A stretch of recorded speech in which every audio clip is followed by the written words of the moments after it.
So be welcome by me at home, because of course I'm doing home office and in my little library with my few books. Well, thank you so much, Mark, for the opening, and you just introduced me very well.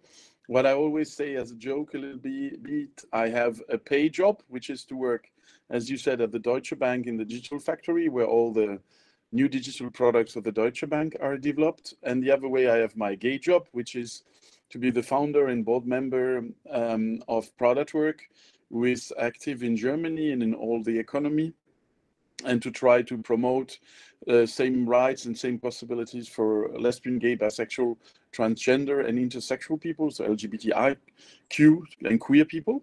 So, and today it's why I will a little bit speak about the synergies and let's say the challenges in both directions about diversity and digitalization.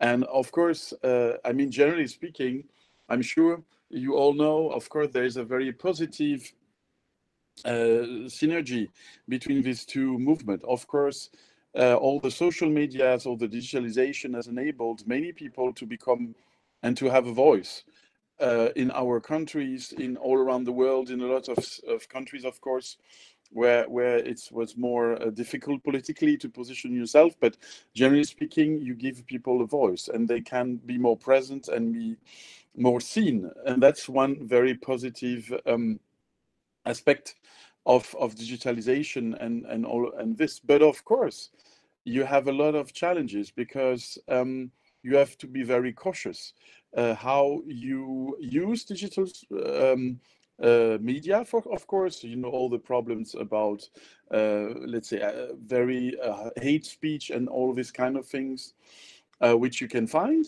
But of course, you also have to think about how the technology is used. And one example is, of course, artificial intelligence. And I believe, or I can guess, you know, this example, which from Google, the Google car, so the self-driving car. And it has been tested in the following way. They were from a university. They let some white people walk in front of the car, and the car, in more than 70%, so was sure it was a human person. So it was a person.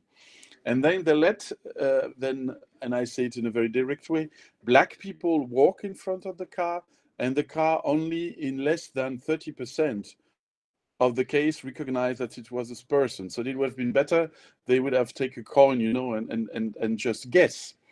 The reason is not that the machine is racist or whatever. The problem is the training. And Google then said then, yes, they have trained this machine, also this car, only with white people. Then, of course, my way of describing it is like a baby. The system was not sure, is it really a person, because it has never seen a black person. So and there are many other cases, which means we have really to be cautious, because the digital world we are building or we are working on could be as much or maybe even more discriminative as the existing world. So that's something we should really take into account.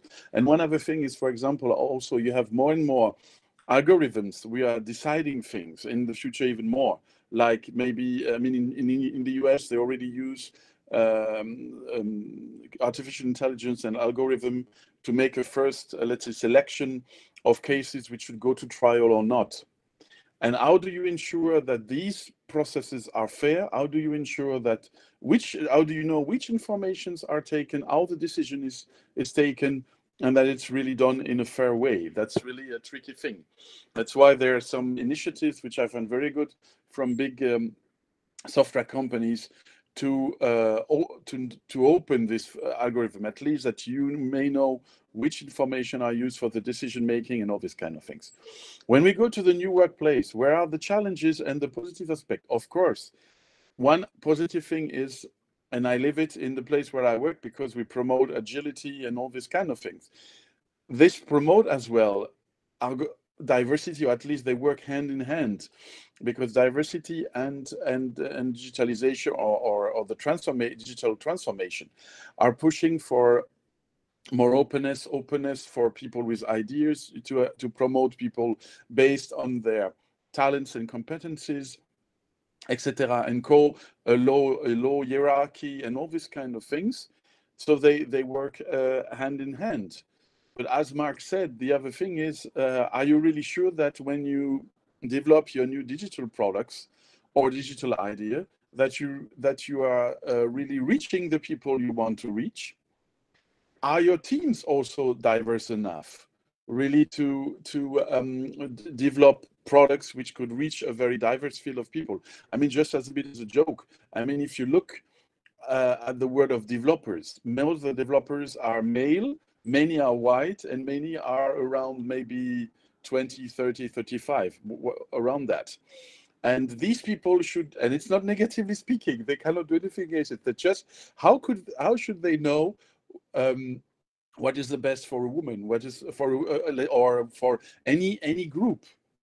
So that's a challenge also, to have more diverse teams as well, to be able to produce good and products who fit the requirements. And there are other aspects that you should think about. One is, of course, how do you ensure that people with disability have access to all these new digital products? I mean, that's also one challenge. There are technical solutions, but do we think about this when we develop some products or when we develop a new place to work? On the other way, for example, also, and because it's a subject which I also work or interested in, is people with autism. There are a lot of these people who have, like many others, talents, and they could be very useful in our companies. But a very open, agile way of working could be a real big challenge for them as well. So how do you find out a way to bring also these people in, and also with the new method of working, to ensure that they can bring their part? So that's a lot of challenges, but I see a lot of potential, of course. But I would say but the important thing is to think about it when you work on your ideas. And if I may give some, let's say, hints or tips or for the people who are on this project or on this hackathon, I think one thing is, first of all, when you think about your idea, you should think a lot about who you want to reach. Who are the people you want to reach? What are their needs? But also a little bit based on the method of design thinking, which I think is a very good one, which could help to do that, to involve. And of course, what is important is you should try to involve people who are to be reached from your products or from your idea, because they are the best to tell you what they really need. Of course, we can guess, that's always something we can do, but it's very important to involve people you want to reach with your project.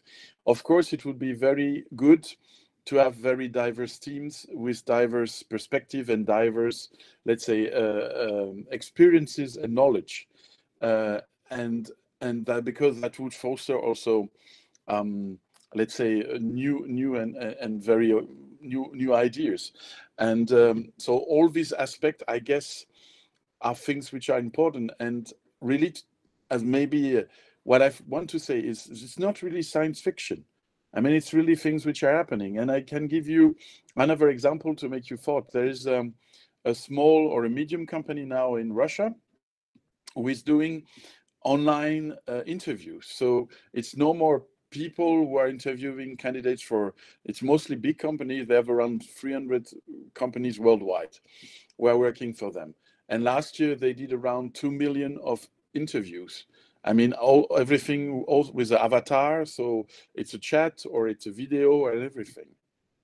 This machine is or it's a kind of artificial intelligence machine from one of the biggest, let's say, provider in the world. And this same machine, I think this was also tested in the way that it was connected for one day to the internet. And after one day, this machine was anti-Semite, was homophobe, was aggressing people. I mean, very aggressive on his way of speaking. Of course, like, it's always a picture I like to take. A baby just copied what it heard and reacted the way it was, and just did it. So so the same technology is used also to make interview for people to get a job. So that's today. So that's something we should really be cautious about. Well, and maybe to close, I'm very happy to be participating to this event because I'm also engaged in the let's say French-German activities for a long time.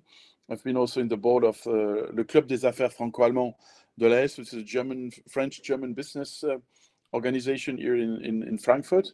And I find very good to work on both the borders. And of course, the subject of new workplace is something which is very important for me personally, and of course for what I do in my job and also in my foundation, because I think there are a lot of challenges, but there's a lot of potential, and we can develop things which enable now in the future and will ensure that we as companies, let's say, get the people the best, that we get the best and the most talented people, and that the employees also get recognition and also let's say respect for what they are and who they are, and that they only be measured based on their capacities and not about on anything else.